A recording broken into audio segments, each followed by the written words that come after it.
My name is Eric, and I have seen something that no one should ever witness. It was supposed to be a simple hike. I was an experienced solo backpacker, and Blackwood Forest had always fascinated me. The dense trees, the untouched wilderness, it was a challenge I had been eager to take on, but nothing could have prepared me for what I found. I had been hiking for most of the day, following a well-marked trail when I noticed something strange, a small wooden cabin that wasn't on my map. It looked ancient, its walls covered in moss, its roof partially caved in. My curiosity got the best of me. I approached carefully, calling out to see if anyone was there. No answer. The door was slightly ajar, revealing a dark interior. Against my better judgment, I stepped inside. The air was thick with the scent of damp wood and something else, something rotten. The single room was sparsely furnished. An old wooden table, a single chair, and a large trunk against the far wall. But the thing that stood out the most was the carvings on the walls. Symbols, spirals, and what looked like tally marks scratched into the wood. Hundreds of them. Then I saw the journal. It was lying on the table, open to a page filled with frantic handwriting. The ink was smudged, the words almost illegible, but I could still make out some of the entries. It watches from the trees. Don't stay past dark. I hear it whispering my name. A chill ran down my spine. I suddenly felt like I was being watched. I turned, scanning the dark corners of the cabin. My breathing was shallow. The forest outside had gone unnaturally silent. Then the whispers began. Soft at first, like the rustling of leaves, then clearer. Multiple voices, speaking all at once, in a language I didn't understand. The sound was coming from the trunk. I took a step closer. The wood was old, its hinges rusted, but I could hear something shifting inside. My mind screamed at me to run, but my body wouldn't move. Then, the lid burst open. A figure shot up from the darkness within. Its limbs were impossibly long. Its skin stretched too tightly over its frame. Its face was featureless, except for its eyes, black, hollow voids that swallowed the light. I ran. I didn't think. I didn't look back. I just ran. The whispers turned to screams. The trees twisted around me, and for a moment, I thought the forest itself was alive.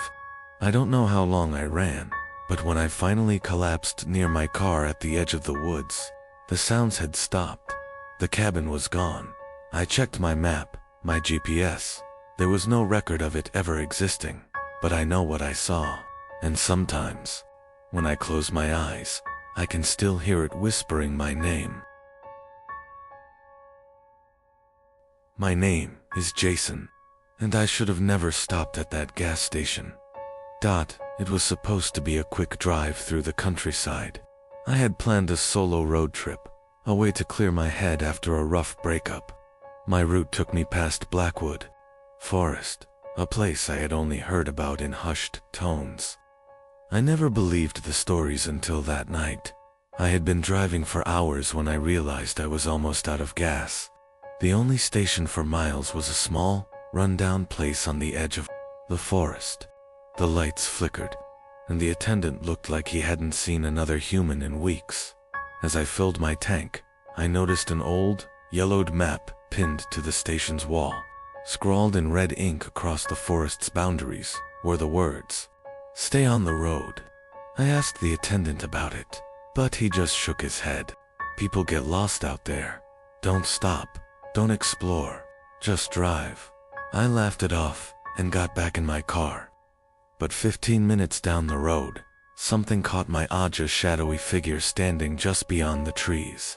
My headlights barely illuminated it, but I could tell it was tall, unmoving. I slowed down. Big mistake. The figure moved, not walked, not ran. It shifted, glitching like a broken video, appearing closer without ever actually stepping forward. My pulse hammered in my ears. I slammed the gas pedal, speeding up, trying to convince myself I was seeing things. Then, the road ended. It wasn't a dead end. It just stopped. The asphalt vanished into an endless stretch of trees that shouldn't have been there. My GPS spun wildly, unable to locate me. I turned around, but the road I had come from was gone. I was trapped. The whispers started soon after. At first, they were faint, almost like wind through the branches. Then they grew louder, closer. My name, spoken in a voice I almost recognized. Then I saw them. Figures lined the trees, their faces obscured by darkness. They didn't move, but I could feel them watching. My hands trembled as I gripped the wheel. I didn't know what else to do. I hit the gas and plowed forward, straight into the forest. Branches scraped against my car, shadows flickered in my mirrors. The whispers turned into screams, a cacophony of voices demanding I turn back. But there was no turning back. Just as I thought I was done for, the trees parted. The road reappeared beneath my tires. I swerved back onto the asphalt, my breath coming in ragged gasps. When I dared to look in the rearview mirror, the forest was still there, but the figures were gone. I didn't stop driving until the sun rose, and even then, I couldn't shake the feeling that something had followed me. That night changed me, because now, every time I drive past a dark stretch of trees, I see the words in my mind, "Stay on the road." My name is David, and I barely escaped with my life. It started as a harmless camping trip with my cousin, Luke. We had planned everything carefully, packed enough supplies, mapped our route, and even notified people where we were going. The Blackwood Forest was supposed to be just another adventure. We set up camp near a small creek, the sound of the flowing water adding a peaceful ambience to our evening. We ate, laughed, and enjoyed the isolation. But as night fell, an unsettling feeling crept over me. The forest was too quiet. No chirping crickets, no rustling leaves, just a suffocating silence. Then we saw the footprints. They weren't ours. They were large, deep, and they circled our camp. Luke's face went pale as he pointed at them. These weren't here before. We shone our flashlights around, scanning the trees, but nothing moved. The unease grew heavier, pressing against my chest like an invisible weight. We decided to stay close to the fire, our only source of comfort. Then came the breathing, slow, heavy, and deliberate, like something massive, inhaling and exhaling just beyond the tree line. We held our breath, straining to see what lurked in the darkness. My grip tightened around the knife in my hand. Luke whispered, "We need to go." I nodded, but as soon as we started packing, something stepped closer. The branches cracked under an unseen weight. The breathing became louder, accompanied by a low growl. My instincts screamed at me to run, but my legs felt cemented to the ground. The fire flickered violently, casting shifting shadows all around us. Then, we saw it. Two glowing eyes, large and unnatural, peered at us from between the trees. A hulking shape loomed in the darkness, just out of reach of our light. It wasn't a bear.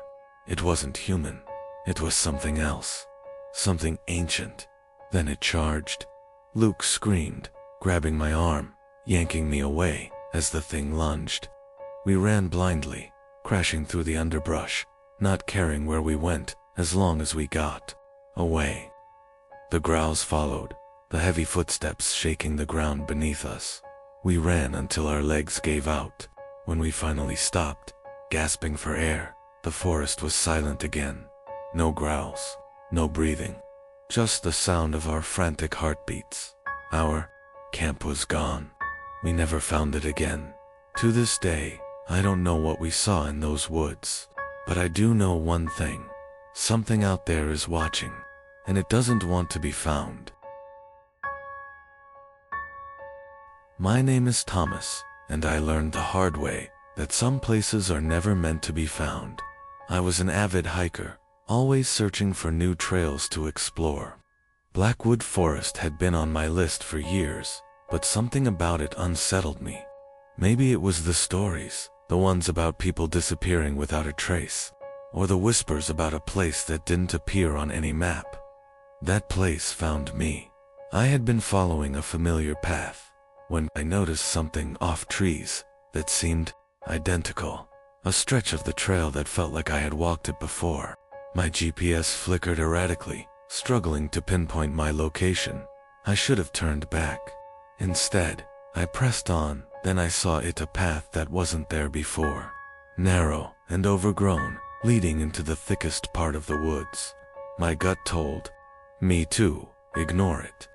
My curiosity told me otherwise. I stepped in. The deeper I went, the quieter everything became. No birds, no rustling leaves, just an eerie, oppressive silence. The air was thick, heavy, charged with something unseen. Then I saw them torn pieces of cloth hanging from branches, old hiking gear scattered along the path, rotting as if they had been there for decades. A backpack lay half buried in the dirt, its contents spilled out. I crouched down, picking up a weathered notebook. The pages were damp, barely legible, but I could still make out a few words. It won't let me leave. A branch snapped behind me.